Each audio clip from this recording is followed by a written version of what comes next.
Hello and welcome, nerds, to Nerds with Dice. Today we will be playing a special story. Something is in the dark, but before we get to that, just want to let you know that we have our YouTube, Discord links in the chat over there, as well as the donation link for Feeding America. That's what we are raising money for the whole month of December.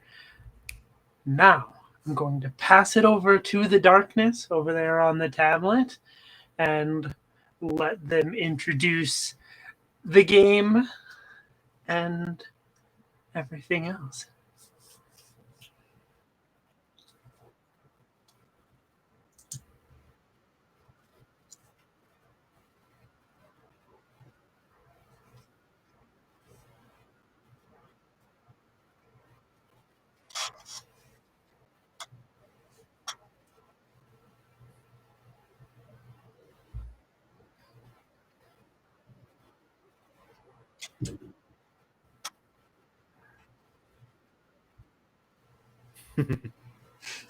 This is what I get for being so smartly right before I die.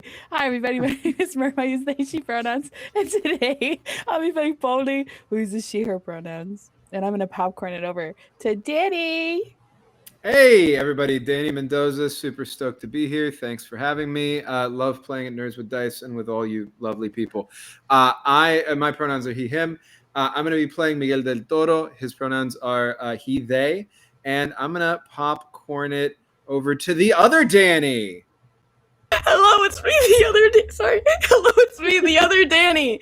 My name is Danny, or Danny's Corner. My pronouns are she, they. And today I'm going to be playing Renea, whose pronouns are she, her. I forgot her last name, but we don't need to know about that. You'll find it out on her grave, probably. And now I'm going to pass it over to Dizzy. Catastrophic. Hi, it's Dizzy the Bard. I'm back again. I just keep coming back. This is what I do, apparently. I'll be playing Colton Grimes. Everybody. Please sub on YouTube. I really need it. I could really use it. And I'll popcorn that over to Alana. Hi, my name is Chanelise, and today, pronouns. Hi, my name is Chanelise. I use she, they pronouns, and today I will be playing Alana Naraya Joseph, who uses she, her pronouns.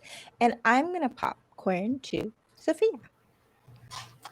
Hi, everyone. I'm Sophia Olivia Scott.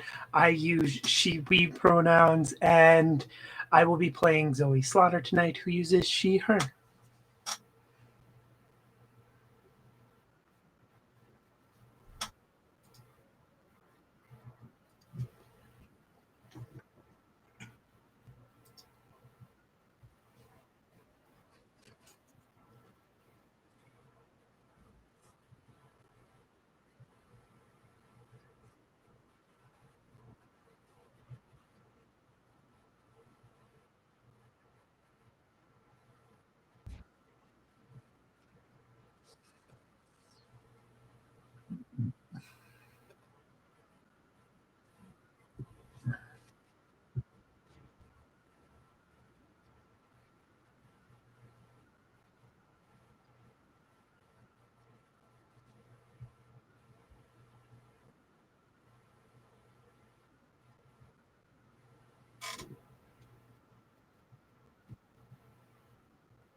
Guys, so scared.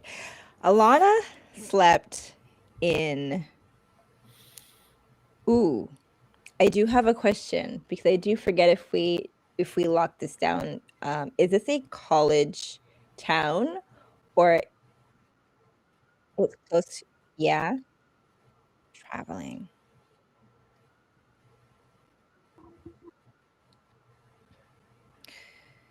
Ah, so this is okay. So the night before then, Alana would have been sleeping in her college dorm.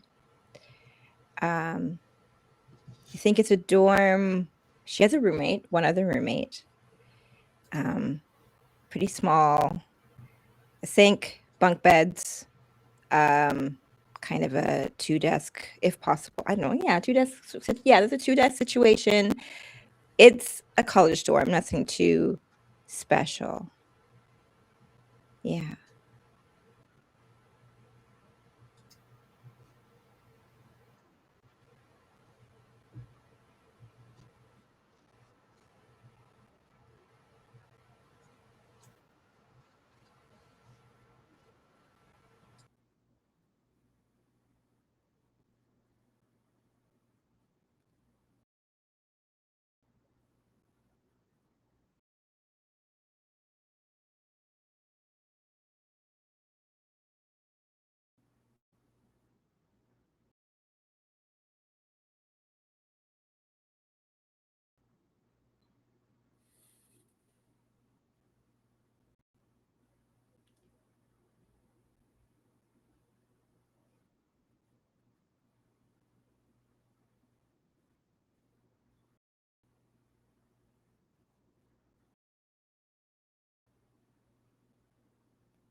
Well, obviously in the Coulter van, I'm on the road, man. I'm doing an investigation.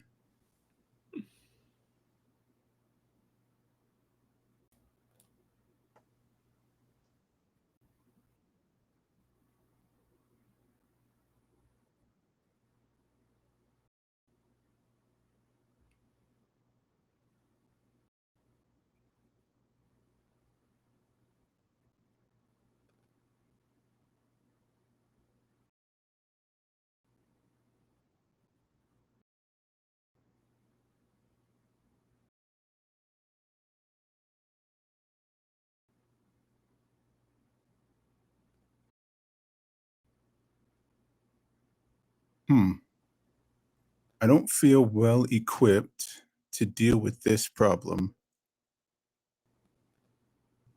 I think I read something from some whack job online about demons, and this is reminding me of that. So if I had to guess, this might be a prank. Someone's trying to prove something to me. So I gotta play along. I'm gonna start pretending to cry. It'll be good content.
Yeah, I think it's time to get up.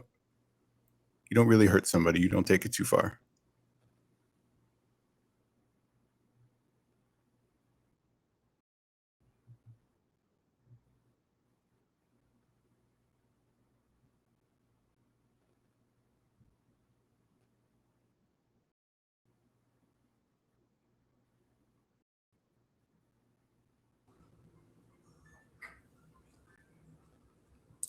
You see the white hand of a ghostly entity wrap its fingers around your heart.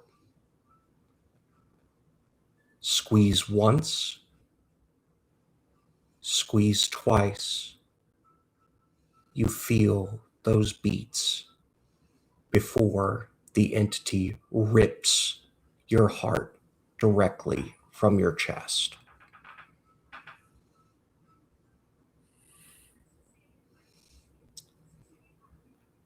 What are your final words?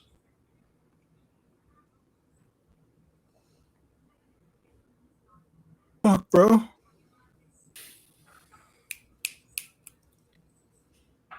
Colton, please join me in the darkness.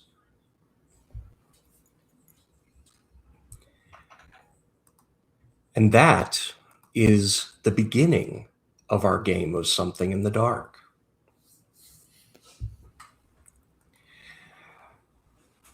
Now,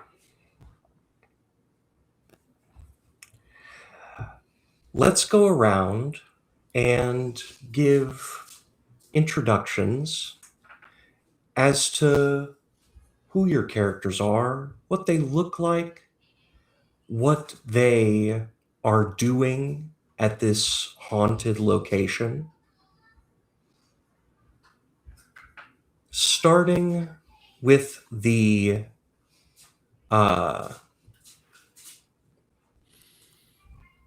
oh, yeah. Camera's got a little bit messed up there. Starting with the one who was not yet, Alana. Hello. Whew. I think Alana is with a few other college athletes.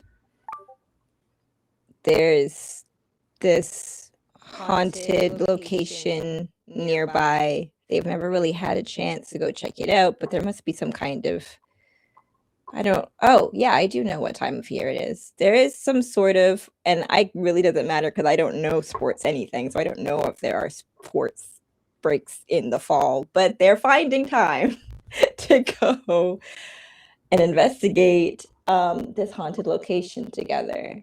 Alana is about 5'9", 5'10"-ish. She's pretty tall. She's got brown skin, dark brown eyes. She's got box braids that she has tied up in a ponytail, a high ponytail in the back of her head. And she's got a sports headband on to hold her hair in place, and then just two braids hanging down in the front of her face. And she's wearing athletic clothes, nothing that she would wear actually to practice, but comfortable sweats, a bit nicer stuff. Most of her closet is athletic wear, but she's got like the cute athletic wear and the stuff that she actually goes in and works out in. Today she's wearing the cute stuff. She's there with a group of others, and she doesn't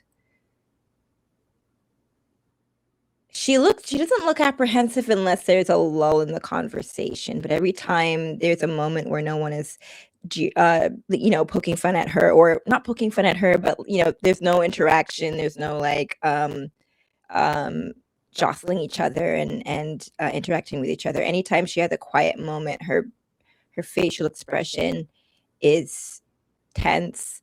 She's got small, round, sharp eyes that are very intense. She usually looks intense, but she looks particularly perturbed tonight because she just can't shake the memory of the nightmare that she had. And she's sure it's just, it's like when you're going to go on a trip and then you see planes overhead constantly, or you're going to go on a road trip on a bus or something, and suddenly there's Greyhound buses everywhere. She thinks it's just because she knew she was going to be going out the next night that she had that terrible dream. And she must have forgotten about the burns, maybe something in the shower or Well, she wouldn't have been straightening her hair because her hair is in braids. She doesn't want to try to place any of it. So she just keeps jumping back into the conversation with her teammates as they near the location. Okay. While we hang on that image and those thoughts, while your good-natured jocks are ribbing and talking in the background, move over to Miguel. What was Miguel doing the morning bringing him to this location? Miguel tries to clear his head with a run in the morning. Just tries to get the pain of pushing further with a run than he probably should to quiet his mind a little bit. So that morning, he needed a little bit of a longer run than average. He's feeling, he didn't stretch as well as he should have. He's feeling a little bit rough for that. He's 38, going to be 39 soon. Cannot push himself as much as he thinks he can, or he used to. So he went for that in the morning. He's nearby. He's expecting to meet up actually with a couple of friends. Zoe, who's been friends with for about 10 years. They met initially on a conspiracy theory forum that they were both frequenting, but really hit it off, ended up meeting in real life, go check things out together every so often. And a newer friend named Colton Grimes, who's got a little bit of a different vibe than Miguel has. Miguel's a little bit, he's an ambivert is the best way to put it, right? Like he can seem like an extrovert to people who don't know him, but very often the world can get a little bit loud for him emotionally as well as literally, and he needs to retreat. Part of why he gets along with Zoe so well is he feels like Zoe gets that, respects that. Colton felt a little loud at first, honestly, but now he's come around to him. Feels like he's got a good heart. He's a bit younger than him, almost a decade younger, Colton. So kind of takes him under his wing a little bit. Thinks of him as like a little brother kind of figure. Hoping to meet up with them today.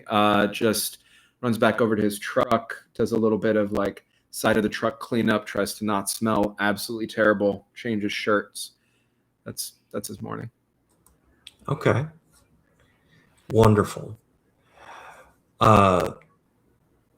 At the end of the scene with Miguel, there is a brief moment where you see the outside of Colton's van where blood is dropping on the street. Okay.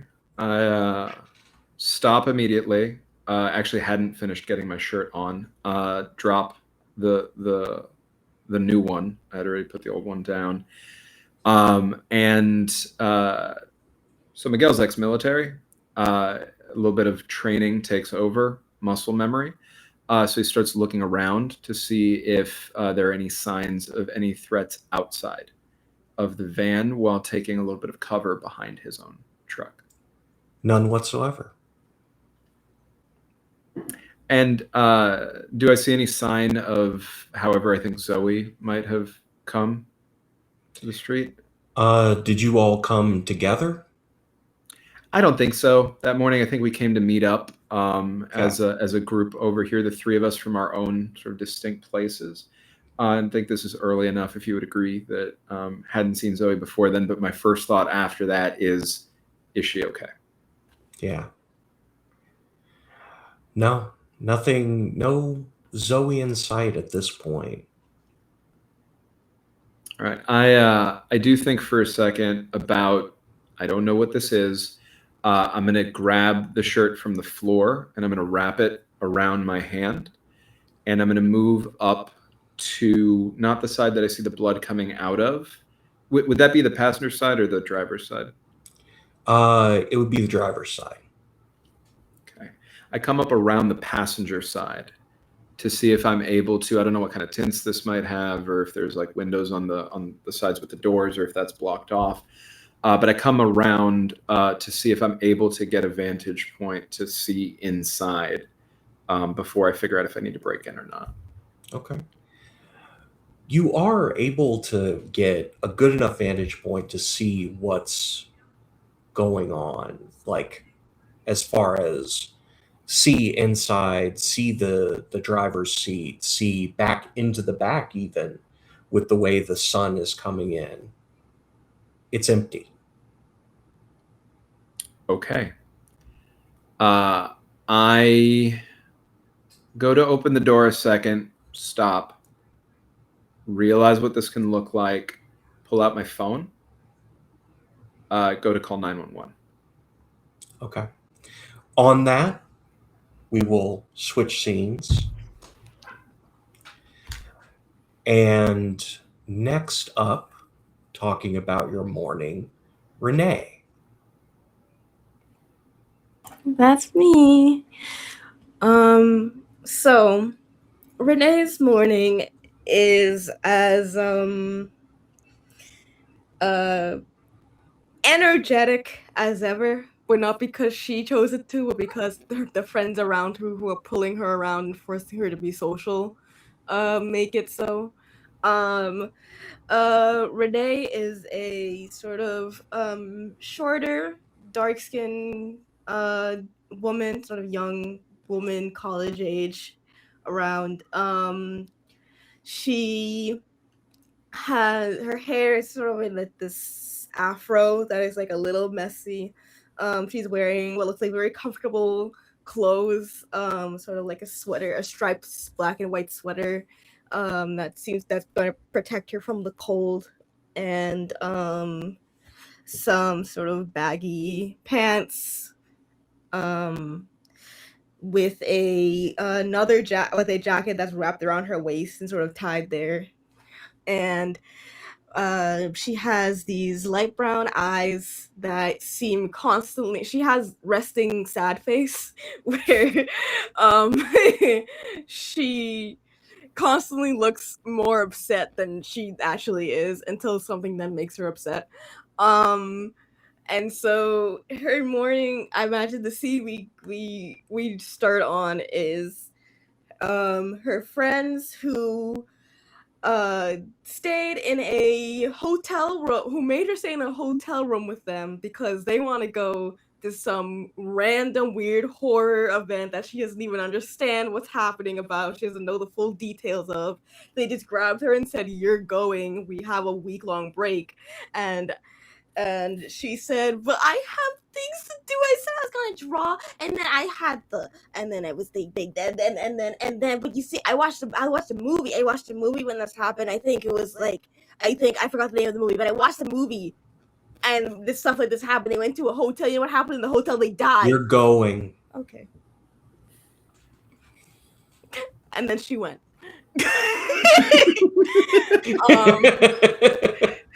So this morning, all of her friends are sort of packing their things, getting little backpacks, little cameras and stuff like that. And she is standing sort of like out there, like the front of the hotel, like packing and putting the things like a car. And she's just sort of awkwardly standing there, like looking around, very obviously not wanting to be there. Sort of like arms folded and pouting a little bit. I love it. Moving our scenes a little bit, how about Polly? How did she wake up this morning? Polly woke up in her car, in one of the shop's parking lots, the night before. Went up to the manager and was just like, "I'm gonna be sleeping here tonight. I'll like keep watch of stuff, I guess." Trying to like, get on their good side, and allow that. They drive just a tiny little sedan, a la like a Toyota Camry. They were at home probably like 12 hours ago, but they're a very spiritually inclined person, and they were not forced into a nap, but you know that like moment when you just get really tired and you're like, I just need to fucking take like a quick nap, like right now. Everything will be fine. Boldy did that, and something dragged her to this location. And she remembered it, hopped in her car, said goodbye to her roommate, and just like hopped on the road and just went to where made sense and ended up in a fucking parking lot of like a Walmart or something. Boldy is like 5'3", honestly kind of built like a brick house, like just incredibly muscular. Just like it's just a unit is what she is. Has very big hair that is like tied back, very dark brown eyes, lighter skin, has tattoos kind of all over their body, that is traditional to their culture. And they just kind of get out of their car. They're looking around and just kind of excited and also dreading what is about to happen because they have a feeling something bad is about to happen. Before something bad can happen, let's shift scenes to Sophia's character, Zoe. You were coming to meet friends? Yes. Zoe got up early to continue on the road. So gets there early in the morning, pulls in her old beat up Winnebago. Like, you know, siding's not quite attached perfectly anymore. The front grill is like a little crooked. One of the belts is squealing, which it stops. The brakes squeal too, and then, you know, it backfires when she stops. And but she finds a place to park, gets out. I forget. I should have looked up how tall I said she was. I believe. Yeah, 5'4". She's 38. She's got brown hair, you know, kind of long, but it's always pulled back in this messy ponytail. She's got on her Baja hoodie, cargo pants, Birkenstocks. All the clothes are kind of rumpled because she very obviously like slept in them in the RV the night before.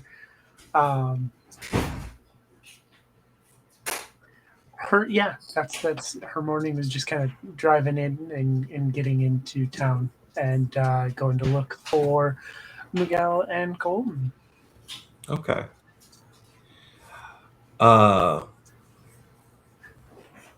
With that, we will switch back to Miguel when that 911 call. And with this, I will ask Dizzy, if Colton were to see Miguel on the side of the road, what would Colton say? Like next to his van.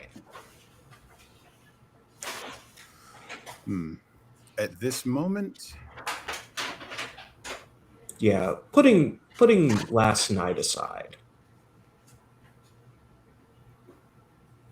I think probably beyond just like things like hello or how are you doing, it would be more like, are you ready? Okay. We got a lot to do. Are you prepared? Why don't you have that conversation? Because Miguel sees Colton walk up from down the road. I think before Colton has a chance to say anything, Miguel runs up to him and just tries to grab onto his shoulders and like turn him around to see if there's any sign of anything having hurt him. And while he's doing that, he says, "Bro, you fucking you what are you doing? Why is there blood all over your ride, man? Like what the fuck happened to you? Are you okay?" Yeah, I was running drone footage. You got to get like the outside of the whole place for the YouTube reconstruction. Okay, fine, great. That's why you weren't there. I get it. You go early. Why is there blood? Man, do you know there's blood in your van? Do I see blood in the van? No, absolutely not. Why would there be any blood in their van? It's fine. You okay? Now, when what do you? I look back over. Do I see blood in the van? Not anymore.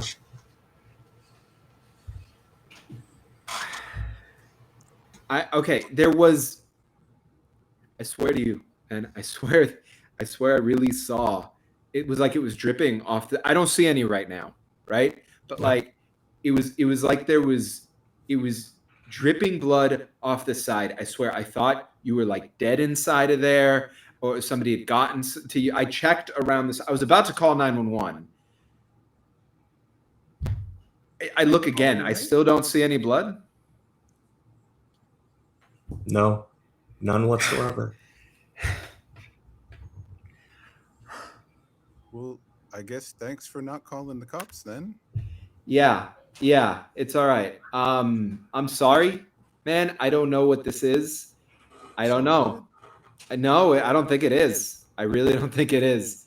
Listen, you know what? People try to prank me all the time. You know, people get so pissed off in those like forums and stuff. And Yeah. maybe it was just, you know, A maybe prank. somebody was trying to freak me out and they got you instead. And they cleaned up the blood while we were talking. You got to shrug it off, man. I don't think I could do that. But I appreciate you trying to make me feel better. I'm sorry for freaking out a little bit on you. I did the drone footage go?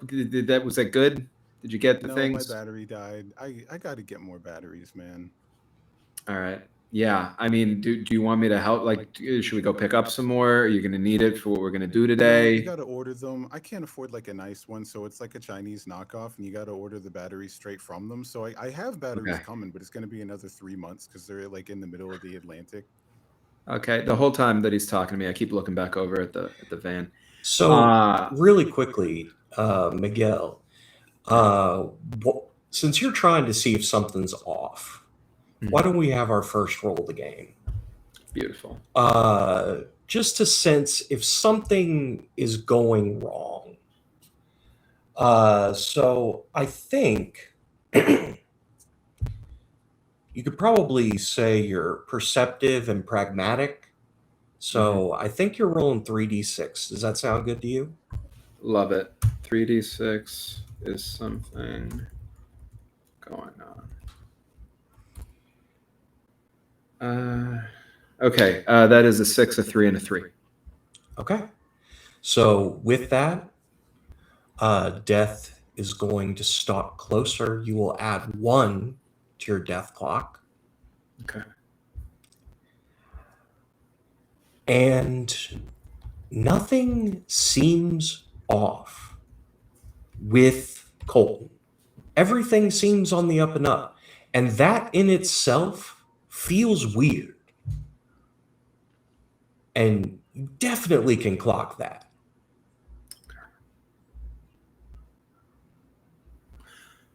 I don't know if this is an okay thing to ask in the system. Tell me if not. To Dizzy about Colton, what's something that Miguel would know about Colton that he thinks nobody else knows? Probably, honestly, how much money Colton does not have. Like it's really common, I think, as a YouTuber, as an online personality, to put up a sort of air of success in order to try to attract more. Like, you want to get sponsors, you have to look like you have your stuff together. But Colton is like deeply in debt, just hanging on by the skin of his teeth. Frequently, like the van breaks down and he gets stuck somewhere, so he like pretends to do investigations there, like it's on purpose. he's really barely skating by. All right, thank you. You know, Colton, I don't know why you keep sticking with buying those like Chinese knockoffs. You know, I mean, you got money now. Like you could just I don't know, buy something more useful, something that's more like reliable. Yeah, but you know, the thing with like the knockoffs, they like at least they keep support going on and on because they just make like a thing and then it just kind of works. But like if you buy like one of the official ones, they'll push software updates and stuff, and it's just such a headache, man. Yeah, no, I get that. I mean, look, if you really want, and by the way, while I'm doing this, I'm looking around the street to see if Sophia's anywhere. Yeah, I mean, okay, fine. What kind of knockoffs, right? Like, what do you think are like the best ones to use? Just trying to buy time. Sophie, if Zoe wants to drive up in the middle of this, you're more than welcome to. Oh yeah. You Zoe, you know when Zoe drives onto the street, you know, because that the RV's making so much noise as she pulls up. All right, so I think if it's okay to say, maybe I see it over Colton's shoulder. Cool.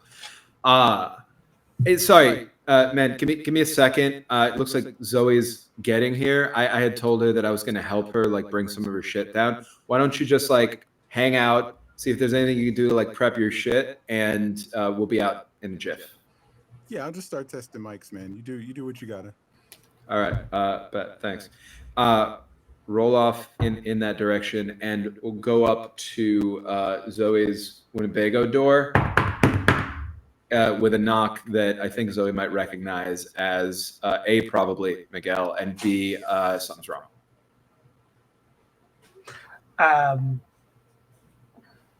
Sorry, whips open the door, so it's to the screen door, and it's like, what's going on? Something wrong already? Hey, I let Colton know I'm here to help you bring some of your stuff out the way we talked about. Let me get inside so I can grab it with you. Oh, big fucking eyes. Big eyes at you. Right, of course, yeah. Come Great, on in. Awesome. Thanks.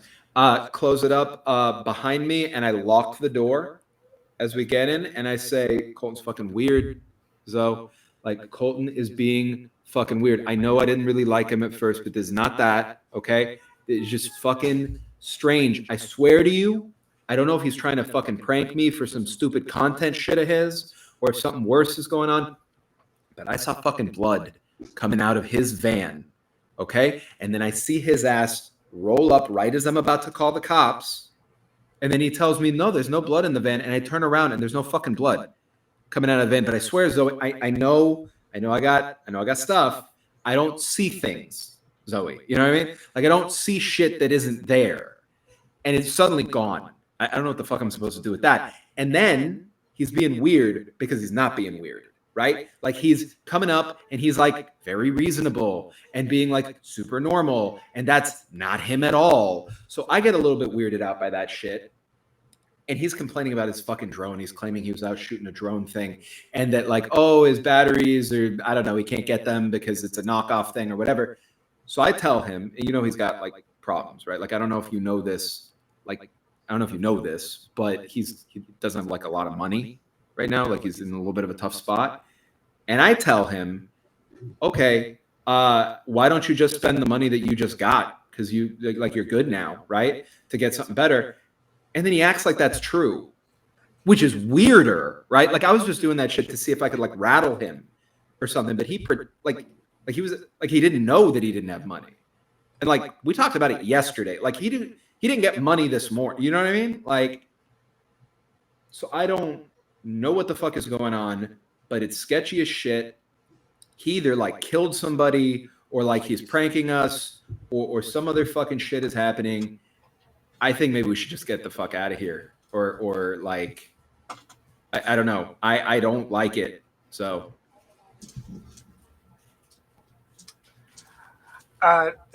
Zoe has this look on her face, like it should be horrified because like Colton's her friend, but there's this look on her face that like this is the best day of her life when you bring this to. Oh, okay, hold on. Points to a box with like an old chunky like VHS tape can. Take that for your cover. I need to find and starts like opening like cupboard doors and stuff until she finds what she's looking for, which is like a little cheap like EMF meter type deal. Okay. We need to go talk to Colton and So I get it. Okay, I get why you're excited. I know that face. I don't think this is worth it, right? Like I really don't think that whatever the fuck he has going on, if it's for his views and he's pranking us, then let his ass be here by himself and learn what it is to like be a dick to your friends, right? And if it's not that, and it's something worse, Zoe, what if he's got a gun? What if he's got a knife? I mean, I could try to grab something here, but like I didn't come with a gun, you know? Like I'm not ready for that shit. And like I could probably get it away from him, but like I don't know. Like I'm not gonna leave you here alone. I'm not gonna force you to do anything. If you're gonna go out there, I'm gonna go out there with you. But I think we should leave. Why don't you both? Because this is kind of a competing role. okay. And you have persuasive on Miguel's side and courageous on Zoe's side. So you would both be rolling 2d6. May I argue for pragmatic? Oh, absolutely. That's Beautiful. fantastic. Okay. Love it. All right. I'm having so much fun watching this. I know. I feel like I'm just like I'm here with like my little popcorn.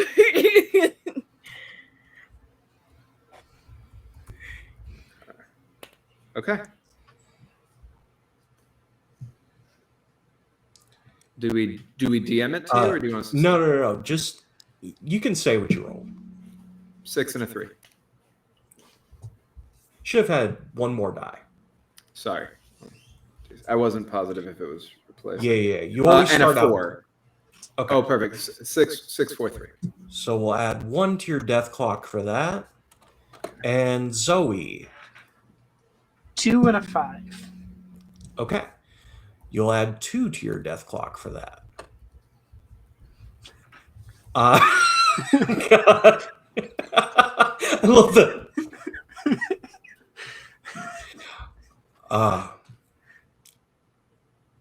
So Miguel, his idea does seem reasonable, and it's up to you what you want to do about it. But you can at least tell he's shook, like legitimately shook in a way I don't think it's a stretch to say. You haven't seen him like that. Real quick, hello, welcome in, Raiders. Darkness, would you like to go over the content warning real quick for the Raiders? Yes, absolutely. Hello, Raiders. I am the Darkness. This is a horror story. We are telling a story in which everybody is going to die. There are content warnings for blood, gore, gaslighting, surgical procedures, broken bones, a lot more. We're hitting all the high points. So if you need to raid and run because any of those topics are unsafe, then please, by all means, do.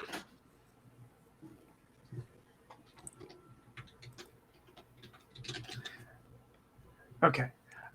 So Zoe, okay, I get you. I can see that you're a little freaked out right now, but I think we should check this out, and if it, we can always walk away if it's not right. But Okay. We I really keep think we it should out in check the it. open. Okay. Okay. Look, I trust you. You've got a cooler head than me. It's fine. We keep it out in the open. We don't go to a second location, right? I mean, look, Zoe, I know you and I met online. We haven't known Colton that long, right? And we don't know what's up with him, what was up with him before. I like him a lot. I don't want to think it's anything that bad, but it's feeling bad. So let's listen to that. Stay out in the open. He does something weird. He pulls something. We act accordingly. Let me stay between you and him. Yeah, it doesn't have to be obvious. Just let me be generally between you and him. For me, right? Like for my sake, it'll make me feel better. All right. Okay. Yeah. Yeah. Okay. Fiddles with the EMF meter to make sure it's on. Okay. But don't forget that box. Yeah. I mean, I gotta make it look like I was actually helping you with stuff, so that's fine. Grab the box. How big roughly do you think it is? How heavy? The box itself probably isn't super big, but it is heavy because it's an old bulky VHS camera in there with some tapes. Right. And those old bulky cameras were pretty heavy, or could Perfect. be pretty heavy. 100%. Grab that. Relatively comfortable with it. Lifting with my legs, but definitely have to take two hands, right, to keep it as far as we're going to go. So I'm going to have both hands on that as we go out, and I'd let you get the door first because I don't have any hands with that, and just sort of back out on the way out. Yeah. And then, Actually, since you are lifting something that is kind of out of your comfort level, you gotta have the two hands going for it. Miguel, would you please roll me? I think it's just going to be 1d6. Cool beans. 1d6 left. It's a 5. Okay. So 2 will get added to your death clock. I don't think I'm gonna meet Miguel. I don't think we're gonna meet each other. I think No, I don't think so either. I think we're gonna die on the road. I think. We all started in cars, so. We started with a great little group. What can I say? Zoe will also make sure to lock up the RV. Okay. So you're able to get it. It's not too much of a struggle, but your heart's been pumping quite a lot. You've had the run earlier. You've had some physical exertion today, so you're not in peak form right now. Yeah, that's fair. Okay. They get back to Colton's van. Dizzy, what do they see? I think they see Colton wrapping up filming the intro of whatever it is that he's here to do. So just they're walking up and he's like, "All right, Coultergeist, don't forget, sub on the Patreon, get that premium level, $25 and above, you get all the secret behind the scenes stuff. I think we're ready to get in there. Are we ready to get in there? Let's go, guys."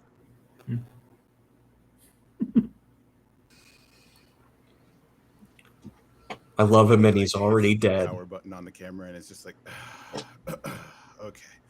All right. Are you guys ready? Heard you had some potential activity already. Miguel was saying something was up with your van. Not Wait, unless maybe I'm telling- I guess ghosts kill batteries, so kinda. No, she's so talking about the thing I saw. That looked like blood. The thing you said was like a prank, maybe. I mean, maybe. I didn't see it, but I guess if you saw it and then it was gone, I assume it was probably just somebody trying to scare me. Yeah, I think that's right. Hey, can you help me with this? Yeah.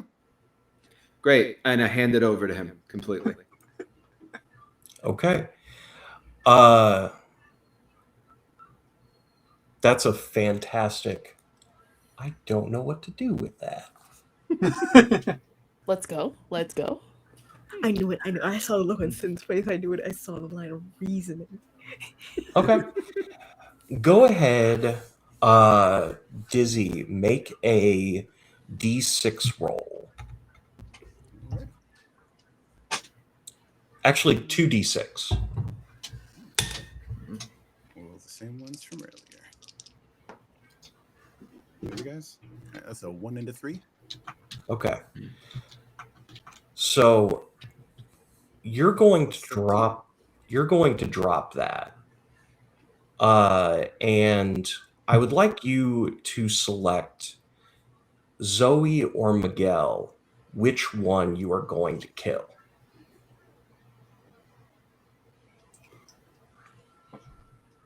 I think it's less of a choice for Colton at the moment because Miguel is closest. Okay. Then you drop the equipment, and what happens when you kill Miguel? I think the box kind of comes forward and Colton like reaches up to hold it. And so like it's in the way of like Miguel's line of sight for a second, and then like Colton's hands go to the side of the box.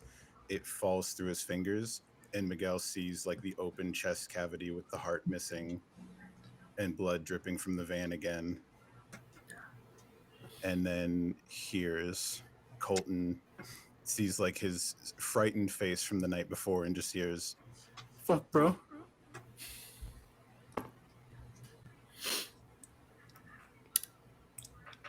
Miguel, Yeah. in this moment, what are your final words?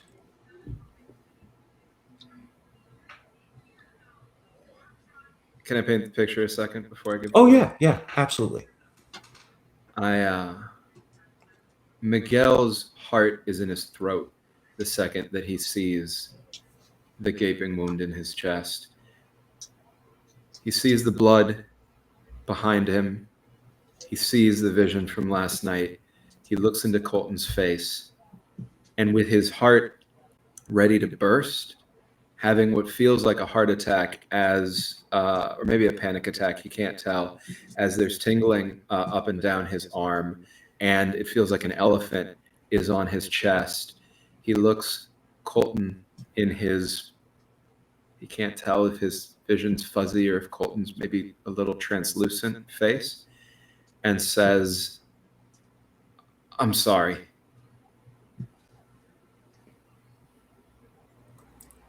Miguel, please join me in the darkness. It's my pleasure. Hey, Sin, it's been like 30 minutes, just so you know. Just so you know, it's been like 30 minutes. Yeah. We have not been here that long. We recognize that. Just want to let you know. We got to keep the femmes together.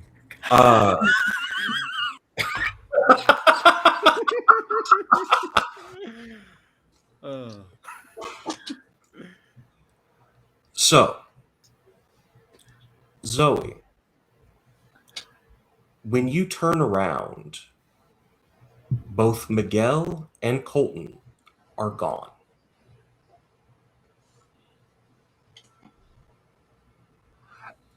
When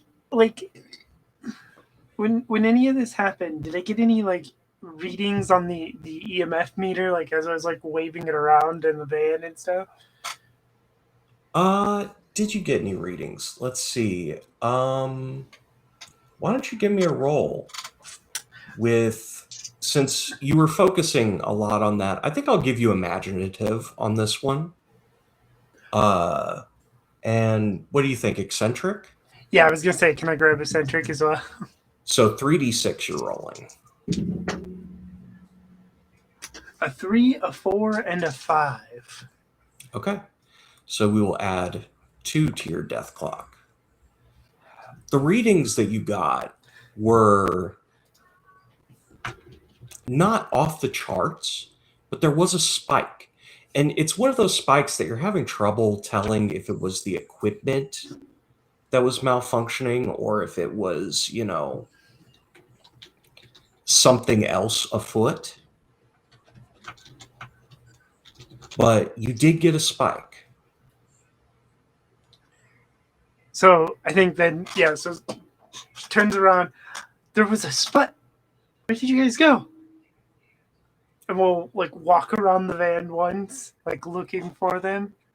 Where the hell did they go? I got a spike. Where did they go? I think that is a wonderful point to take a short break. Let us collect ourselves since we've lost 2 people. We'll be back in like 10 minutes. And more people can join us in the dark. Woohoo!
go. And welcome back to the darkness, or the darkness and those soon to be the darkness. When last we left off, Colton had died during an abrupt surgery. Miguel had met his end trying to call out Colton for being incorporeal. And Zoe was left by the side of the road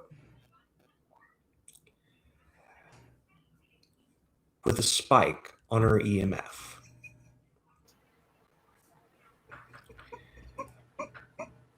So, with that, we're going to go back to Alana. Hey. You and your friends are arriving now at the haunted farmhouse that you were planning to go check out. What were your goals in coming here? I think there might be some sort of is it just a random farmhouse, or is it like it's not a haunted house, right? It's an abandoned building. Well known to have rumors of hauntings, but people say it's bullshit. I think, as much as it doesn't really make sense for jocks to be into geocaching, there is a geocache of sorts inside of this building. Less of like for the sake of the hobby, more so for the sake of being in the building long enough to find it and then leave evidence that you were there for other people to see, so you can have bragging rights. And also to verify to see if other people actually did it, or if they just like chickened out and ran away before they found it. I think that's what they're doing. They're going to be entering that building, trying to find this geocache. I think they've all got some little trinket of some sort on them. Some sort of maybe college sports memorabilia. Something that, well, I don't know much about sports, but something that they could, it's like a self-identifier, something that they could, it's probably just a keychain or something from the gift shop. It wouldn't have to have their names on it. And there probably is a little notebook where they could write their names anyway. So just to prove that they went, and since they're doing it as a team, I think it's just one keychain with their school's mascot on it. Can I make a suggestion? Oh, yes. You have those pennants that have like the name of the school and the name of the mascot on them. You could have one of those along with your notebook. Does that sound like what you're looking for? Oh yeah, so they're looking for the notebook and the cache, and they've got a pennant, and with Sharpie they've written their names on it. So they're trying to kind of like stake a claim and stick that pennant there so they can really have bragging rights that they've like marked territory almost. Yeah. Fantastic. Okay. So how do you get separated from the group? I think it's Alana's fault, or she thinks it's her fault. I think as the group enters, she's having a hard time masking her fear and gets a little frustrated. Instead of laughing off the ribbing, she's starting to get annoyed in there, which of course increases the ribbing. And so it's starting to rile her up. And as they step in, I think it's a spider web or something. It's something small, something she feels stupid about.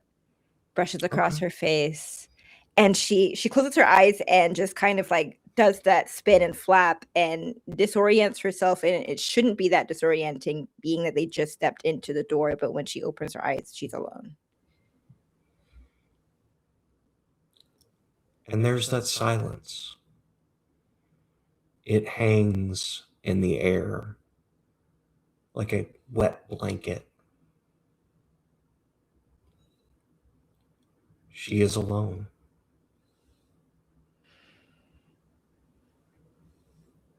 What are you Guys? doing here? I want to. I don't know. It felt like we had to, but now I can't bring to mind what the point is. It's just a stupid house. I don't know why we care. The notebook and the pennant are on the floor in front of you.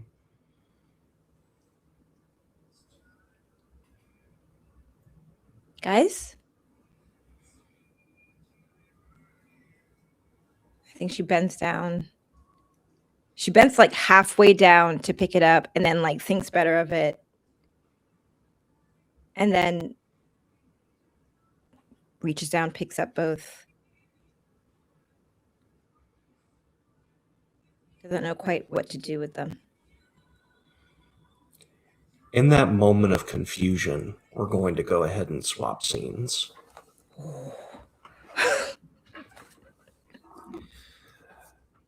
Renee. Hi, can I help you? You are heading to the farmhouse as well, getting dragged along. Mm-hmm. You said that your friends wanted to get you out of the dorm, essentially. I called it exposure therapy. Oh, God. Sorry.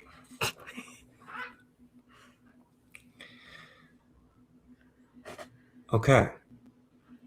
So you get to the farmhouse and you're being dragged by one of your friends by the arm. What's this friend's name? Jackie. Jackie. Come on, let's go. I thought this was gonna be like an amusement park or something. What is this? An abandoned farmhouse is the free What is amusement park in that? rural areas. That's just the way it is. No. Yeah, nobody's lived here in like 30 or 40 years, Know probably. that. There could be like I don't know. There could be ghosts or like serial killers or ghost serial killers or worse. Do you really think there could be ghost serial killers? That sounds sick. Stop! Don't do that. Don't say that. Stop that. Stop. Take it back. Stop. Take it back, please. Take it back. I take it back. Thank you. I don't take it back. No. Come on. I don't. I just.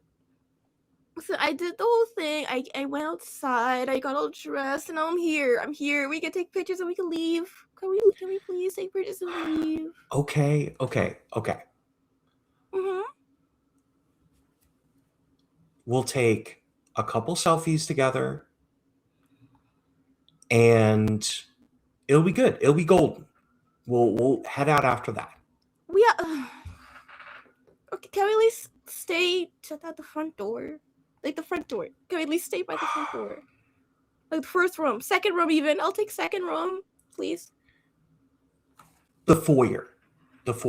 See, now you're It's right there by the door. But you don't know, man.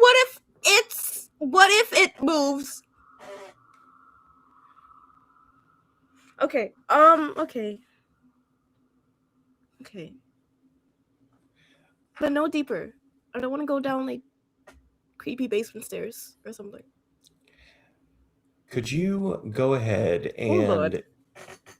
and give me a roll? Uh-huh. You've got people pleaser and emotional. Uh-huh. So you have 3d6 to roll Great. with. Lovely. Okay, here we go. I rolled a 5, a 4, and a 1. Okay. So you'll add 2 to your death clock. Uh-huh. And Jackie is like, fine. We'll stay on the porch. We can sit on the porch. You'll do that for me. Of course I'll do that for you. Oh, you're like the bestest friend ever. Thank you. And Renee gives her like a hug. A very tight hug. Like she does not let go. Of course. It'll be all right. There's nothing spooky out here. Am I being weird? Am I being a loser? No. Are you sure? Yeah. I mean, if you're a loser, we're losers together. Would you be a loser with me? Sure. Okay. Okay. Okay. So you snap the few selfies, and Jackie is like, "Hold on, can I just get a picture of just you?" Yeah. But I feel like, but you're the pretty one, and we have Ross, who's like the smart, no, not really, who has like the strong one, and then you have Mark, who's like the handsome one, and then I stay in the back behind all of you. Okay. I Mm-hmm. will get a picture of me if Mm-hmm. I can get a picture of you. Okay, but no one else can see it. Deal. Okay. And Renee stands very like awkwardly sort of in front of like the door, and you can see for a moment she sort of like as she like watches her friends looking at her, she like sort of tries to do like a cool like a little pose. Like sort of like leaning against nothing, like the post, but there's no post there, so she's just sort of like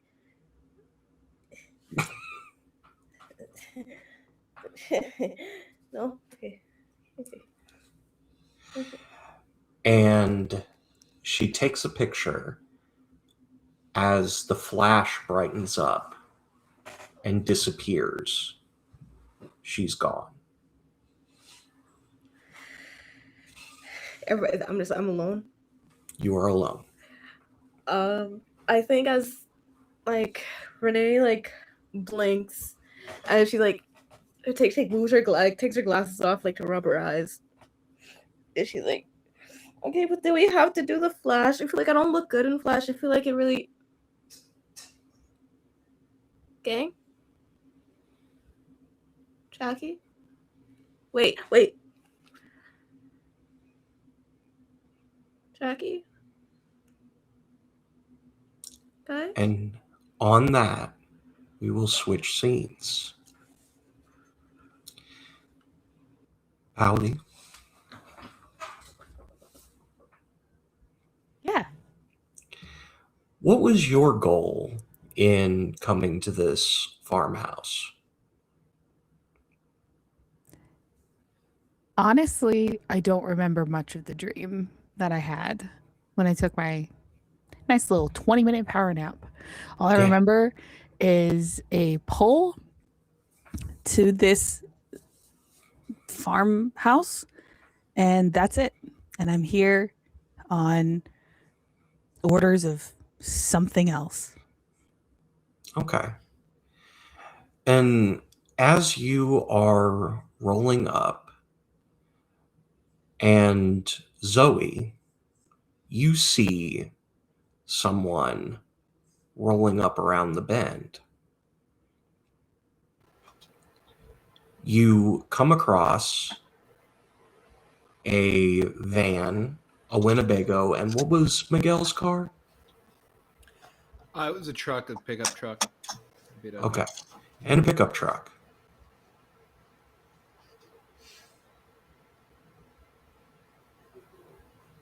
And They're Zoe right is there. Zoe is outside.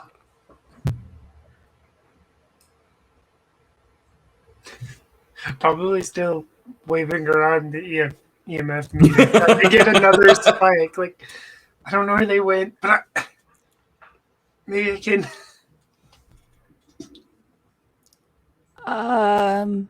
What are you doing? So so I got an EMF spike earlier, and I was just trying to see if I could get another one.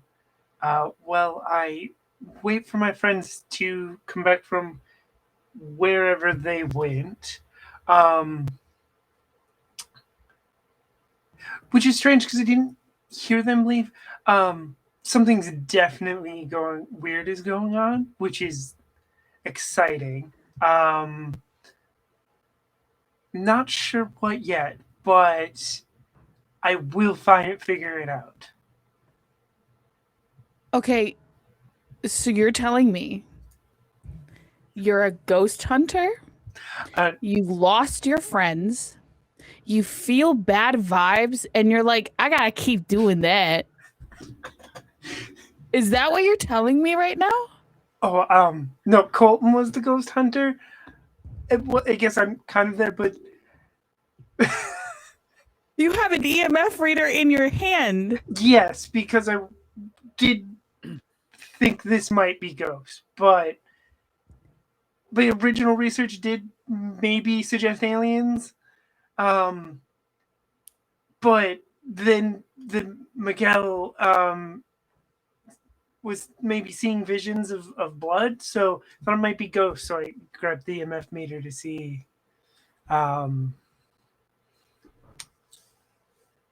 Okay, what I could find. so recap. Such a quick recap. You're a ghost hunter. You lost your friends. You feel bad vibes, and you're here. And now you're telling me that someone who isn't here anymore saw blood and then didn't? And you haven't left yet? Yes. It's exciting, isn't it, though? No. Could be actually No, on the I'm verge gonna be of so discovering honest with something you. real. Look, I've been tracking the events that happen in this town, and it's kind of fascinating.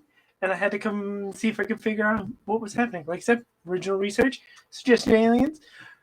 You came here on your own free will, and you know that shit's happening here? Okay. So I'm gonna stay at least 6 feet away from you at all times. And then I take a step back. I'm so happy to talk to you from back here. What the fuck?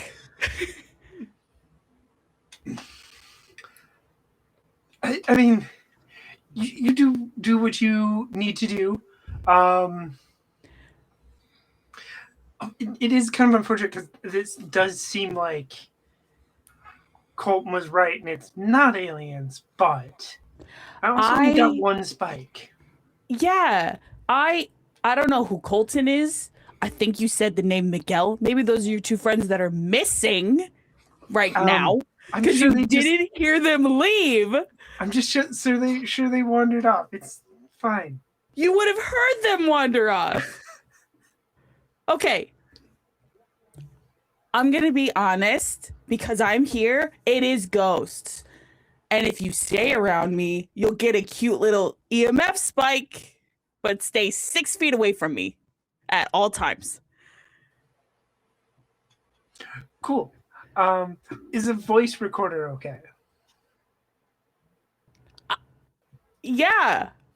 Cool. Fishes one out of one of the pants or one of the pockets in her cargo pants. Cool. If it is ghost, need gonna need this for evidence as well. Cool. I'm ready to go. Where are we going? You said you were the person to follow. Wait. Okay.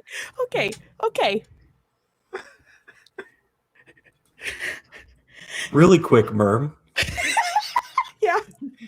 Could I get a lovely little 2d6 roll from you? Yeah, absolutely. You can get a 2d6 roll out of me. Who said we? One for delicate. Who the fuck is we?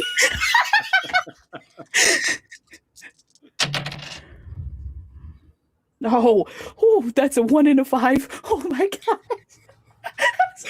Your life flashed before your eyes. So instead of instantly dying, that just adds 2 to your death clock. Yeah. I truly do. I feel like Zoe takes a step toward me, and I'm like, "Whoa!" Like, no. Like, I need a 6 feet perimeter at all times. Do not get close to Heard of me. social distancing. I'm about to put a mask on and just be like, nodded, like back there, okay, back there.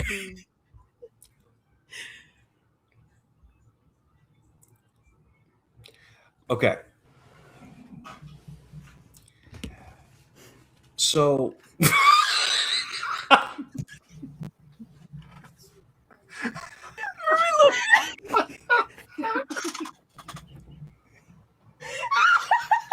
Sorry.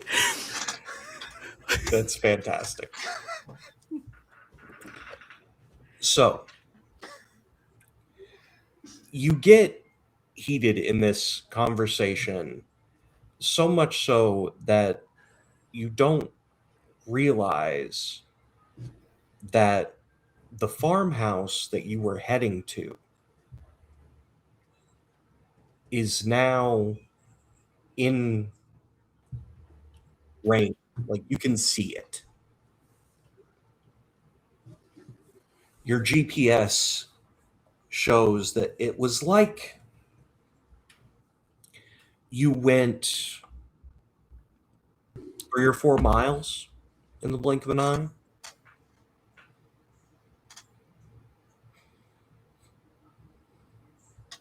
And the vibes you were getting, they're coming from that farmhouse.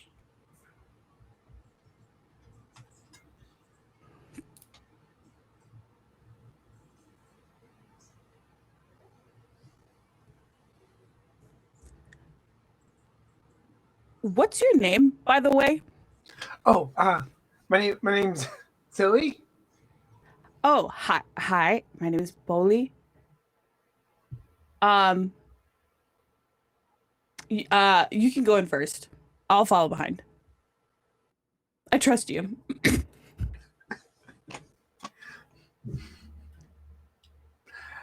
Okay, yeah, that's fair. That's Yeah. fine.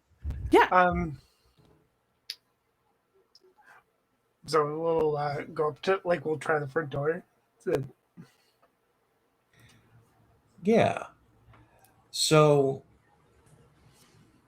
go ahead and give me a roll with courageous in this moment. I do want to just say I have not stepped onto the house yet. Like, I'm at the bottom of the stairs and I have not stepped foot onto the physical house property. I'm just Hey, so what happened just now? Hey, talk us through that. I just rolled 2 1s. Oh my!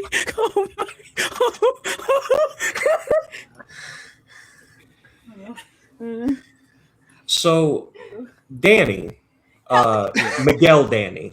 Oh, okay. Yeah. Oh, Okay, okay. why am I don't want to be in it. Please. How does Zoe die when she opens the door? Zoe, how do you open the door?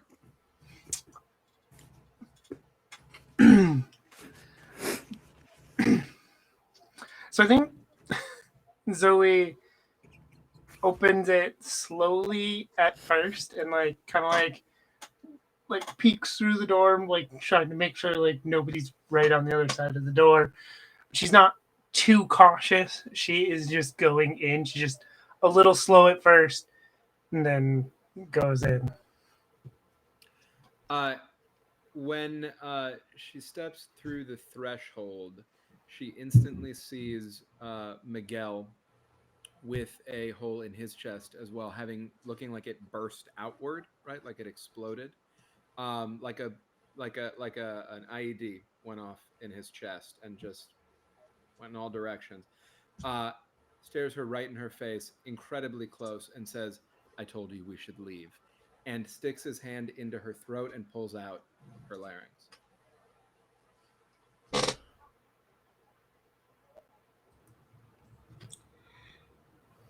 And with that injury, you do not have time or ways to have last words. Well, what are Zoe's last thoughts? Zoe's last thoughts are definitely, what the fuck is Miguel doing here? And then, like, as Miguel speaks, like, I hope I got that on recording as she dies.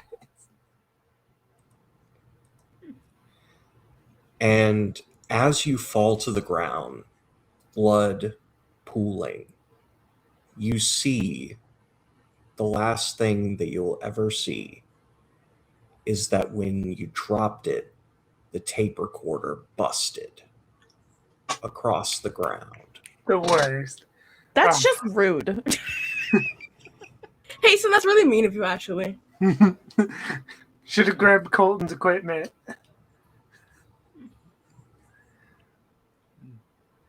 Zoe, will you join me in the darkness?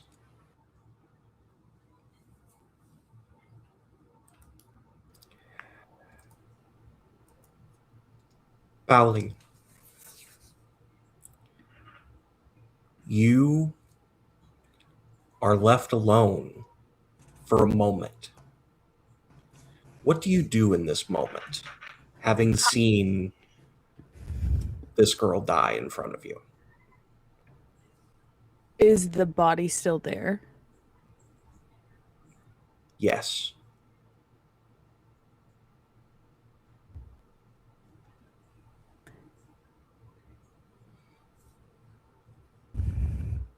I do not step onto the steps to the front door. I look at Zoe's body. And I say, I told you there was no we. And I try to look for another door.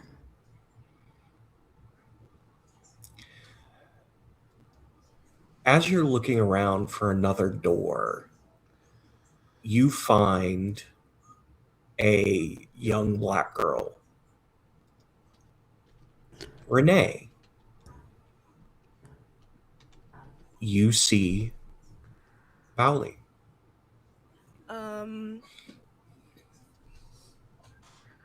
Renee is currently like sitting in like the fetal position on the ground. And sort of just like staring at there's like a door. Like it's closed, right? Just to check, is it closed or is it slightly open? It was closed. Now it's slowly creaking open. Hey, do you wanna come here? I don't think you should get near any doors. Who are you? My name is Boli, and I believe I was called here. Like a phone call? Like No, No? like I have a lot of dead people in my life, and they're like, go here.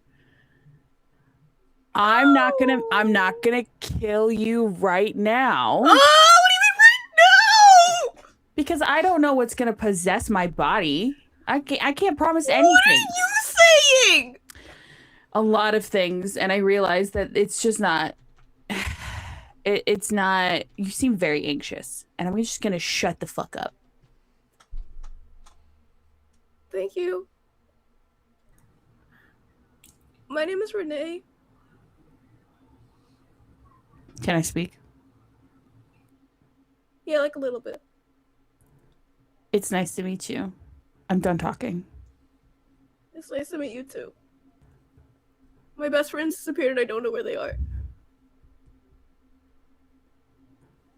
Can I speak more?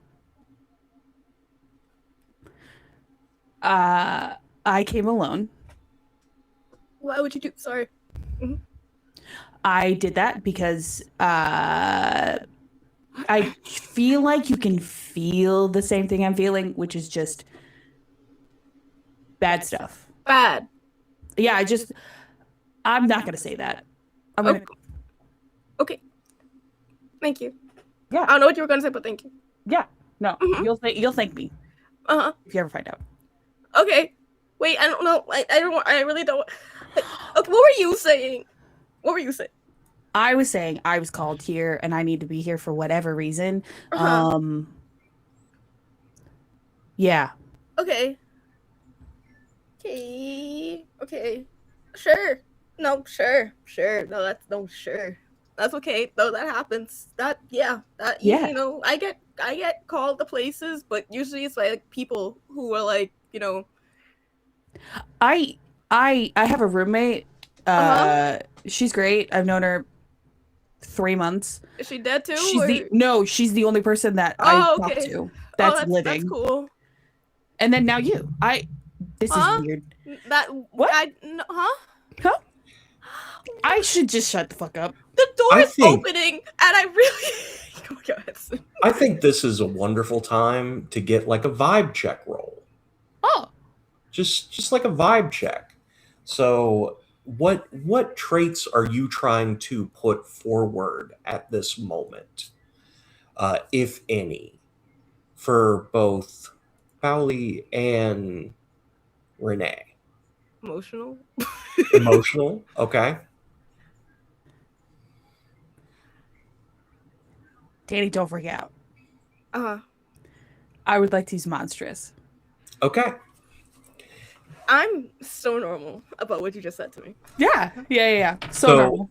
Both of you roll 2d6. Great. Cool. I rolled 2 2s. Cool.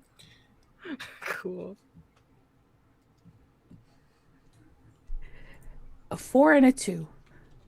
Okay. So Merm, you'll add 2 to the death clock. Yep.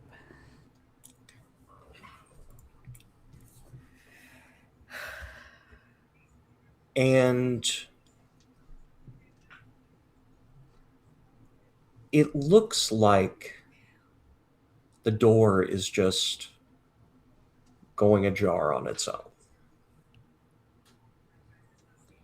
Until it's not. It's one long finger, like a fish hook. No, I don't agree. That pulls from your leg, Renee. And you think, oh no. Oh no. And this would be a bad enough situation. But as you're getting dragged into the house, the door slams.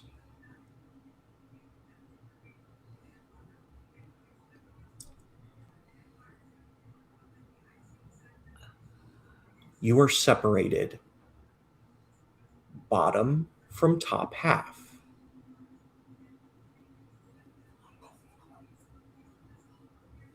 What are your last words? I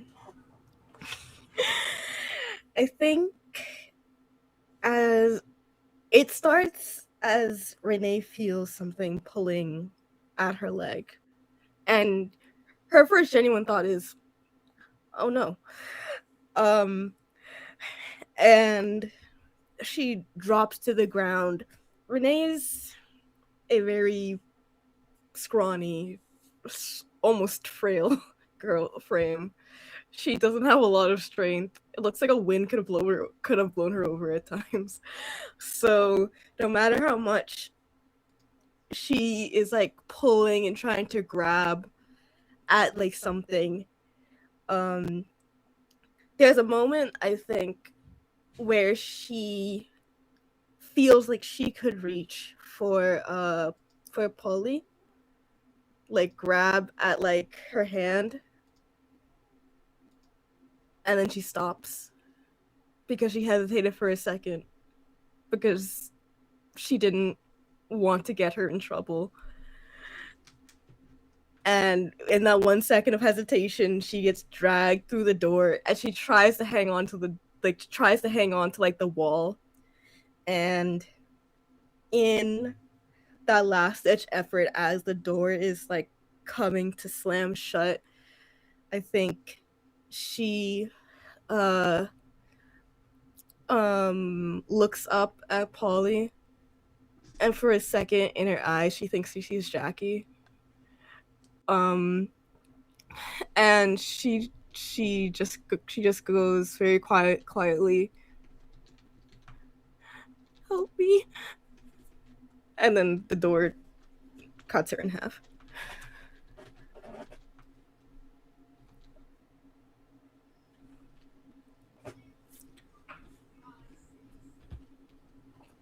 Having seen now 2 people die, what do you do? Oh, wait. Renee, please join me in the darkness. Oh, I was already in the door, Sin.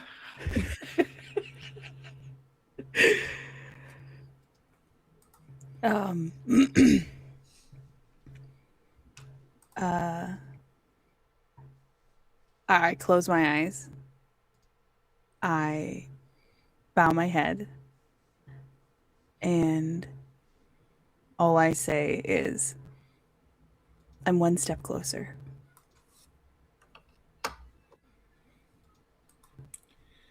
Do you open your eyes after? Yes. You find yourself in the foyer with another confused-looking black girl. Alana. How did I get here? What? Who are you? You're not Renee. No. Who are you? I'm Boldy. Who are you? Hi. Is this your house? Does this look like it's my house? I don't know. People inherit stuff all the fucking time. It's not my house. Okay.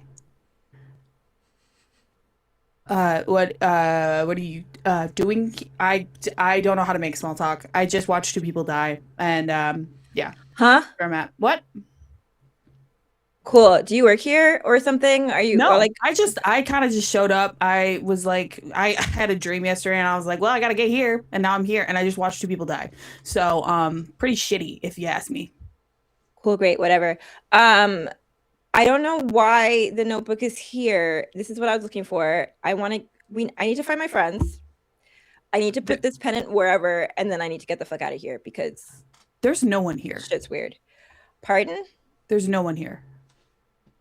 I came There's here with 2 dead people. There are bodies people somewhere. here. I don't know, but And I love that for you. And I'm gonna go find my friends. And she Okay. just turns and what Good does she luck. see? Is there Don't- does don't she touch the doors. see?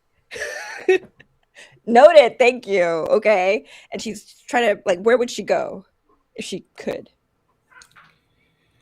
You have an area that it has kind of one of those grand staircases that goes up, and you can see the like top of the stairs. Mm. She goes straight Uh, up those stairs. that goes up into like a hallway. I think immediately seeing the stairs, she would ignore everything else. She's looking for like grand finale room where all the stuff is, so she can get in, put everything back, find her friends, get out. She's done with this place. Okay. Sophia, what does Zoe look like when she appears at the top of the stairs?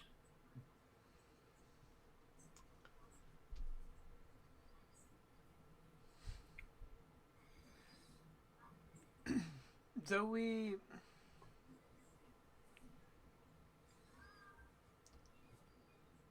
you know, it's always the cargo pants, the Birkenstocks, that hoodie. But you know, there is that bleeding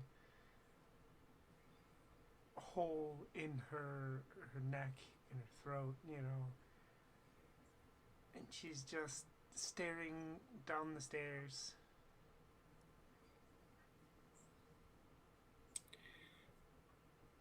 At the sight of this image, both of you, if you could give me a roll to summon your fear, to summon your bravery to not run at this sight. Ooh. I'd like to use monstrous again. Absolutely. Can I use Jock for this? Oh yeah. Okay, so that's 2. Also, if I may suggest, argumentative. Yeah? Yeah. She just was being kind of catty. Okay. So that's 3d6. God. Okay, I forget what all the dice rolls mean, so I don't know if I'm supposed to be scared or not, but I got 2 1s and a 3. Oh. Okay. Okay. We'll come back to that. Oh, okay. Merv. Okay. Cool. I got a 3 and a 6. Okay. So adding 1 to your death clog. Yep. And Danny. Renee Danny.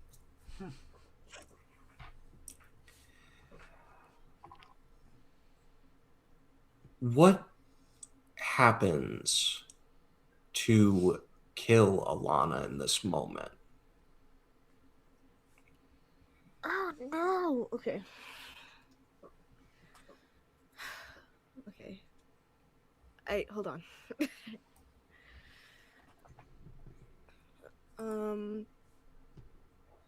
Alana. I would like to believe, as Alana sees this Zoe, this gruesome sight of Zoe at the top of the stairs, I feel like Danny, would sense what her first instinct would be, which would be get the fuck out of there. So I think as Alana probably moves to turn around, she sees somebody. At first, she thinks it's one of her friends. In this little in this little corridor that sort of like blocks the way to the exit. But then it's sort of like the image of this person like shifts and almost melts away to show a stranger, this shorter black girl with this messy shorter afro hair, who looks very meek, slowly walking up to her and suddenly grabbing her arms and pulling her into a hug. And if Alana tries to like move away or like let go she only feels like her body getting like tighter and tighter. Like all the strength that she had and all the strength that she like trained for and worked for keeps getting like drained out of her. And she just feels as if she's being almost lulled to sleep, like one would be when they're being put under like what is it, anesthetic? Like Anesthesia. Anesthesia. And she feels as she slowly would lose consciousness, her body being essentially crushed slowly, but almost in a way where it feels as if every bone is being perfectly pushed in place so that it doesn't cause a mess. It's not more extravagant than it needs to be. It's just a simple motion and then it's done. I think when Alana sees Zoe at the top of the stairs, her first reaction is to yell in shock and then in frustration, and she goes, "Oh, fucking weird! Do you hang out in here or something? What the fuck is?" And as she's like whirling around, because in her fright she turned away, and then assuming in the dark that it couldn't be anything but somebody else who's here for the sensational, everybody does this, everybody's looking for the notebook. That's when she sees Renee behind her. And she just thinks it's another of the weirdo freaks. I don't know, emo kids, somebody. What are you doing in here? Fuck off. As she's coming in for a hug. I think that sleepiness starts to set in almost before it definitely starts to set in before Renee actually touches her, because that's not what it is. It's not fleeing. It's the fact that her response is to fight. That's what does her in. She closes the gap because at first she sees her friend, and then she sees someone smaller than her, someone weaker than her, and she thinks she can intimidate them, that she can make them regret scaring her and making her look bad. And as she moves forward, instead of running away from her or trying to escape her in any way, the gap is just closed and she's embraced in this hug. And it's halfway the fact that she's being held by her upper arms awkwardly, so she doesn't really have the leverage.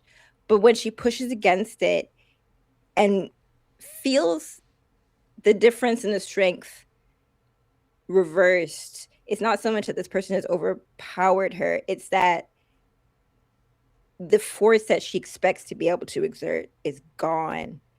That's when she starts to panic. But I don't even think she has the strength to scream. And she just sort of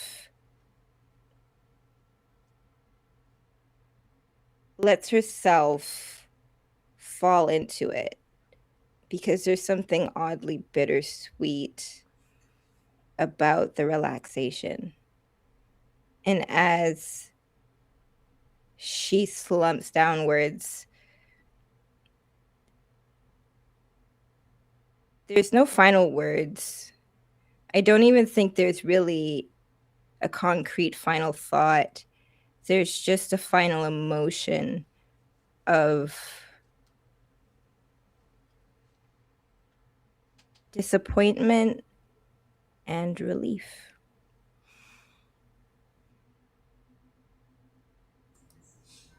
With that, Alana, will you join me in the darkness? I will. Which, Merm, that leaves Polly. It does. And you hear the door lock behind you. You see a tall, gaunt figure with spindly, long fingers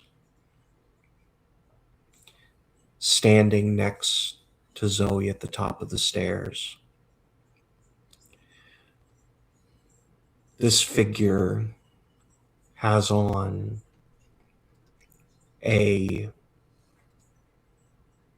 surgical scrubs.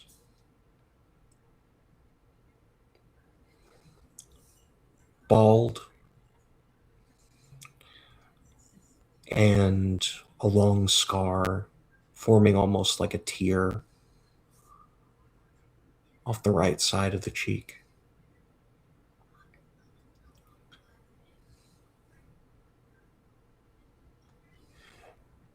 He takes a step closer,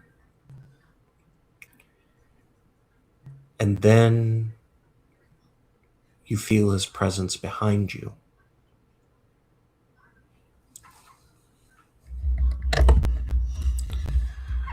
We both know what happens next.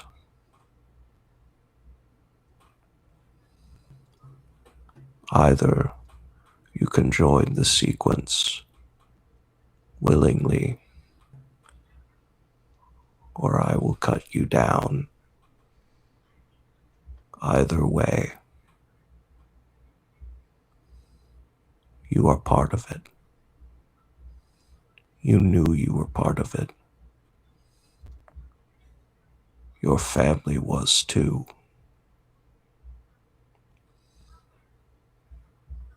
So, will you be the knife or the blood?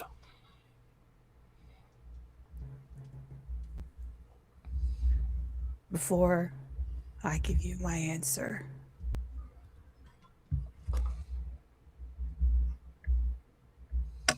you remind me of the man who cut my mother open the day I was born. Your face and your scar is the same as the doctor in that picture that stayed on the mantle because it was the only picture that I had between my mother and I. I will be your blade, but you need to promise me that my mother gets peace.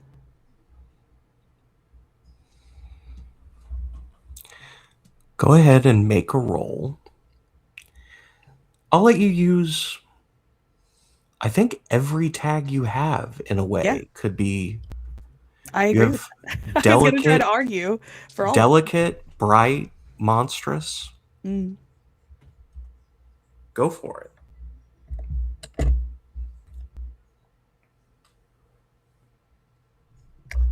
That's 3 2s and a 6. Okay.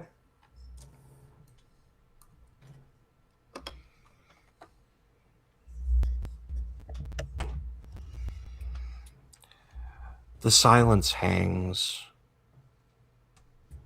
in the air. You can feel almost like a fog has fallen over the moment.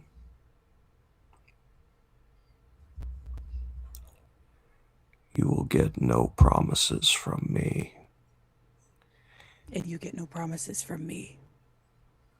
Very well. You will be the blood. How is it that Pauli meets her end?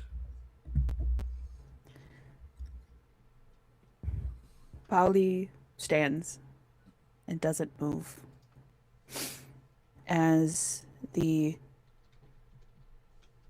surgeon starts to work.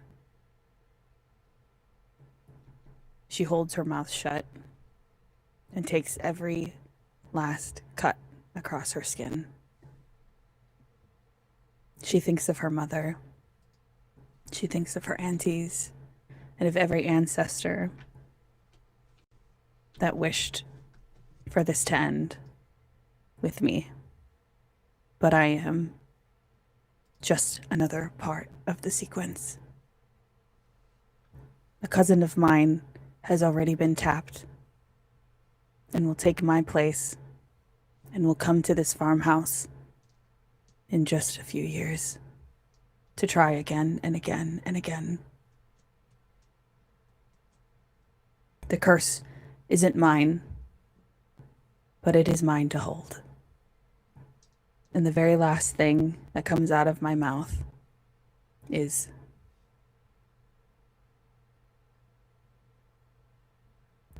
I love you, Mom.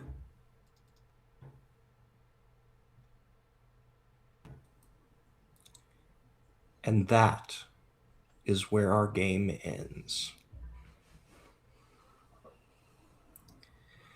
Thank you all for joining me for this wonderful experiment.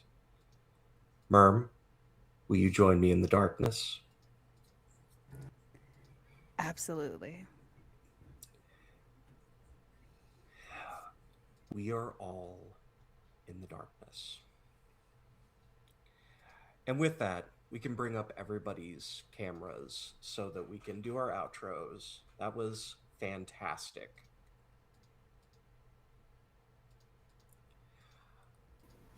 Okay. Starting with our lovely outro. Merm, would you tell people what you've got going on, where to find you, all that stuff?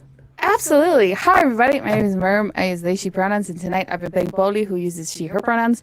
I'm a Samoan teacher, RPG, and content creator, and writer, and blah, blah, blah. All the things that I do. You can follow me on Blue Sky at Merm with 3 R's. That's MIRRRM, where I post everything that I'll be doing. Like tonight, I got this. Tomorrow, I'm going to be back here on Nerds with Dice playing Fields of the Dead, where I play a 50-year-old white woman who just is trying to survive the zombie apocalypse. Oh my gosh. Wow, what a guy. Oh my gosh, the zombies. They're so mean. Oh my gosh. So, and then on Sunday, I have a season finale on Tabletop Misfits. I have a final battle where I play the Yellow Ranger, who is not emotionally okay. So it's going to be great. And then I got a bunch of streams next week. So follow me on social media to find out all the places that I'm going to be. Yeah, that's me. Okay. Thank you so much, Merm. It has been a pleasure to kill you twice. Hell yeah! 100% death rate in games we've shared.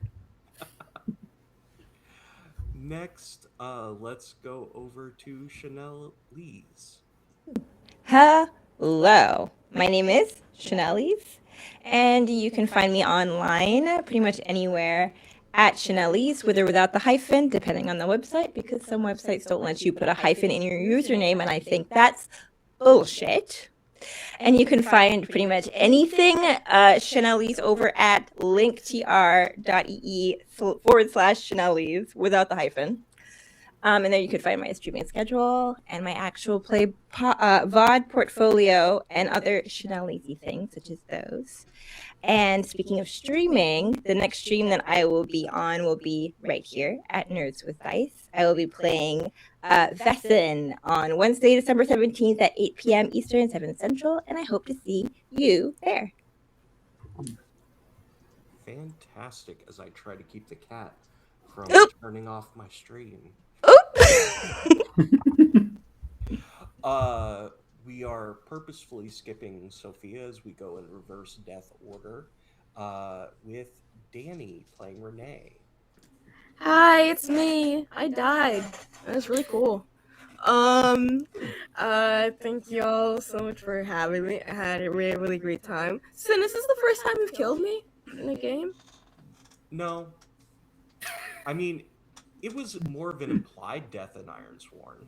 Oh, well, I'm being left. You can find me everywhere pretty much as Danny's Corner online. When I'm not doing TTRPG stuff, I am doing art. I finally returned to streaming on my own Twitch after 500 years. So you can find me at Danny's Corner there. Besides that, on Instagram _Danny's Corner _ and on Twitter at Animated Pizza. Don't ask why it's different. I post different art stuff, usually fan art, sometimes original character stuff, sometimes writing once every blue moon, and just yeah. The next time you'll probably see me on screen being doing stuff like this. I don't know. Like at some point in life, I talk about it on Twitter usually. Sometimes it's the last minute, so just like you really gotta just keep on it if you really want to keep up with me. I make accompany me a challenge, and I think that is okay. I'm gonna stop talking. Moving on to the other Danny. Hey everybody, Danny R. Mendoza in all the internet places. So you can find me on Blue Sky. That's a pretty good way to find me, but anywhere you want to find me, it's Danny R. Mendoza. And super stoked to be here. Thanks so much again, Sin, for having me at the table. It was a pleasure being killed by you. It's a pleasure being killed alongside all of the rest of you. And I've gotten to play with some of these fine folks before. I hope to play with you all again. I am a regular cast member on a bunch of stuff over at Streaming Rainbow, and right now I'm a member of the current Cantos cast. So it's a rotating cast of Inferno, based on Dante's Inferno, made by Acheron Games, laid over 5e. I'm playing the Serpent, so come check us out. It's on some Friday nights, so just follow me, you'll find out about that. I did some stuff recently here on Nerds with Dice that you should definitely check out, and some stuff that's going to be coming up soon as a follow-up to our very tonally different, like definitely Wizards, Gobble Gobble, Broil and Trouble stuff. And if you want to see something very tonally similar that we did recently here, I did a 10 Candles here that was really beautiful and a lot of, let's call it fun to do. Did some stuff on the Queer XP recently. Just follow me. You'll see me post about all this stuff. Fantastic. And next, Dizzy.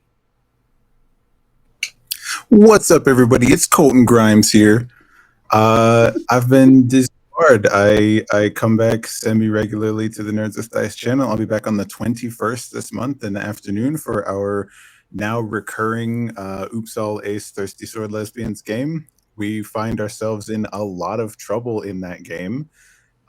It's somebody else's fault, obviously. It's definitely not mine directly, and it's not my responsibility to fix everything that happened.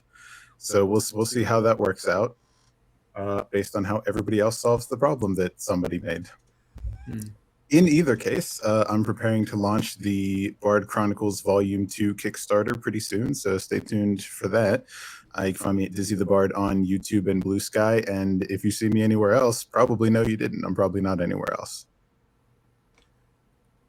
And that's pretty much it for me. Fantastic. And before we kick it over to Sophia for Sophia things and channel things, I am Synthetic. You can call me Sin. You can find me Synthetic GM on Blue Sky and Twitch. If you're looking for me in other places, don't. You won't find me. I hate social media with a passion, as my fiance laughs in the background because it's true. Will I post about anything that I do? Maybe in Discord. That's about the most you're going to get from me. I am currently noodling on another campaign that I am working on that will be cross-system. So that's going to be something fun. If you're looking out for casting calls, look out for that. Where will it be? Who the fuck knows? But as far as things that I'm currently doing, you can see me in Country of Mist, where I'm GMing a City of Mist campaign with supernatural vibes over on Singularity Roleplay. That is on Saturday afternoons. Next game is scheduled for the 20th, so be there for that. This has been wonderful. I'm as awkward with outros as Danny is in real life. Strays are wild. They're flying. Oh my god. Hold on. Why did you accept that and not be like, but which one? Ooh. That is that. because they knew which one it was. Because I'm used to this behavior. But you know, you're so right. Sid, why would you insult Danny like that? Why would you do that? I just find that so mean. It's so rude of you to do that to Danny. I love you, Danny. I love you too, Sin. Kicking it off to Sophia. Hi everyone, I am Sophia Olivia Scott. Pronouns are she, her, we. I am the Chancellor of Operations here at Nerds with Dice. I am also a moderator for something new. We just launched on Monday the 8th, the Queer Actual Play Guild. It is just a little space. We don't, host our own games or anything like that, but it is a space for networking, learning, mentoring, and acceptance. We have something like 20 shows with their own channels in the server. We've got spaces for networking, including voice channels. We've got questions of the day every day. We've got all of it, just so people can meet new people in the space, learn more about things, ask for advice, and it's going great so far.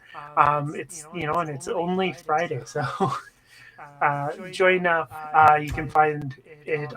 You can find us on Blue Sky as well at QAP Guild, and there should be a server link there. So check that out. And I am the GM for Fields of the Dead with Merm and a lovely cast with no intentions of trying to traumatize me or make me cry, because I told them they'd get XP for that. They don't We have 100% do it all the time. We love doing it. It's awesome. So Fields of the Dead is a Midwestern zombie apocalypse show starting 8 months, roughly, after the fall. That in, 2010, 2011, whatever is the supposedly canonical fall in The Walking Dead. And now they're just trying to survive in the zombie apocalypse. We return tomorrow night. We will not find out what happened to Jonah just yet after getting kidnapped, but we will maybe get Chase back. So there is that. As for let's see, Sunday. Next Sunday, I should be some places. Check some Blue Sky stuff, because I don't. It hasn't quite been confirmed. But Monday the 23rd, I'll be over on Sword and Key playing Grandma Club for Hope Miss, also with Merm. And as for the channel, let's see. We got Call of Cthulhu, Vessin coming up. Vessin, then Call of Cthulhu coming up this week. Then Wander Home, followed directly by Oops All Ace on Saturday. And then the only thing we will have in January, we won't be scheduling anything new. I said it. Quinn is holding me to it. So it'll only be Fields of the Dead. So check all of that out. We do have so many shows, because if we're not doing anything if we're not adding new shows in January, we got to do them all in December, right? That's how it works. All right, folks, we are going to raid live from the apocalypse. Thank you so much. And thank you to Sin, of course, for killing us all. Thank you to everybody for dying. Yay! Yay! Yay! Yay, death! Yay, death! Yay, death! Yeah. In a video game. Goodbye, everyone.